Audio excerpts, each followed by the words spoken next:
सोनपुर गांव की मिट्टी उपजाऊ थी, लेकिन वहां रहने वाले किसान रघु की किस्मत हमेशा उसका साथ नहीं देती थी। रघु के पास एक छोटा सा खेत था, जिसमें वह दिन रात मेहनत करता, फिर भी फसल अच्छी नहीं होती थी। बारिश सही समय पर नहीं होती, सूखा पड़ जाता और कभी-कभी कीट फसलों को खराब कर देते।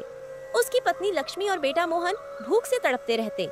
गांव के जमींदार चौधरी बलदेव और साहूकार गोपाल दास उसका मजाक उड़ाते और उसका खेत हड़पने की धमकी देते। लेकिन रघु मेहनती और ईमानदार था, उसने कभी हार नहीं मानी। एक दिन जब रघु जंगल में लकड़ियां इकट्ठा करने गया, तो उसने देखा कि एक बूढ़े साधु तपस्या कर रहे थे। भूख प्यास से बेहाल रघु ने उन्हें कुछ जल पिलाया और अपने हाथ से बना हुआ सूखा रोटी का टुकड़ा दिया। साधु ने मुस्कुराकर कहा, बेटा, तू बहुत नेक दिल है। मैं तुझे एक वरदान देता हूँ। यह लो, ये एक जादुई बीज है। इसे अपने खेत में बो देना और देखना तेरी किस्मत कैसे बदलती है।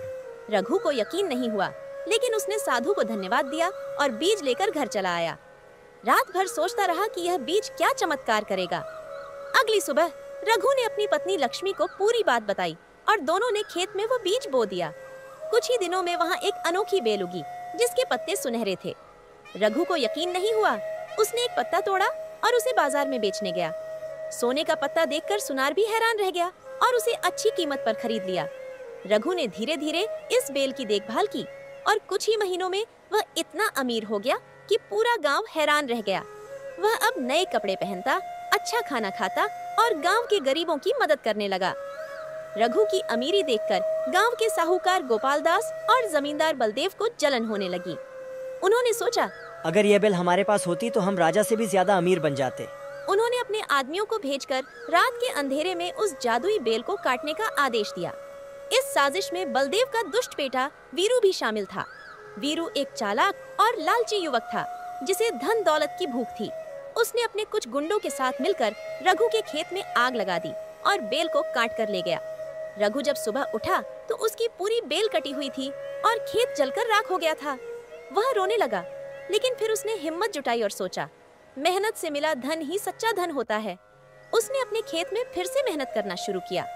रघु ने अपनी मेहनत और हिम्मत से दोबारा खेत तैयार किया। इस बार उसकी मदद गांव के कुछ नेक दिल लोग करने लगे, जिनमें उसका सबसे अच्छा दोस्त भोला, गांव की बुद्धिमान वृद्धा दादी अम्मा और एक युवा चतुर लड़की सीता भी थी। सीता गांव की एक अनाथ लड़की थी, लेकिन उसमें अद्भुत नेतृत्व क्षमता थी।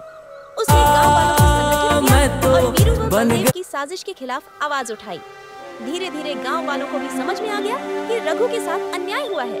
उन्होंने जमींदार और साहूकार के अत्याचारों का विरोध करना शुरू किया। जब वीरू और बलदेव को एहसास हुआ कि अब उनकी साजिश काम नहीं कर रही, तो वे गांव छोड़कर भाग गए। रघु ने मेहनत और लगन से फिर से खेती शुरू की और अपनी ईमानदारी से और भी ज्यादा धनवान बन गया। उसने गांव में एक स्कूल, कुआं और मंदिर बनवाया। वह सबकी मदद करता और हर किसी के दुख में साथ देता। गांव वालों ने रघु को सरपंच बना दिया और गांव को एक नई दिशा में ले जाने का अवसर दिया। उसने गांव को खुशहाल बनाया और यह साबित किया कि असली अमीरी सिर्फ धन नहीं, बल्कि परिश्रम, ईमानदारी और प्रेम से मिलती है। जब साहूकार गोपाल दास और जमींदार बलदेव की सच्चाई गांव वालों के सामने आई, तो सभी ने उन्हें गांव से निकाल दिया। गांव के लोग अब समझ चुके थे कि असली अमीरी ईमानदारी, मेहनत और दूसरों की मदद करने में है। रघु न केवल एक अमीर आदमी बना, बल्कि पूरे गांव का आदर्श भी बन गया।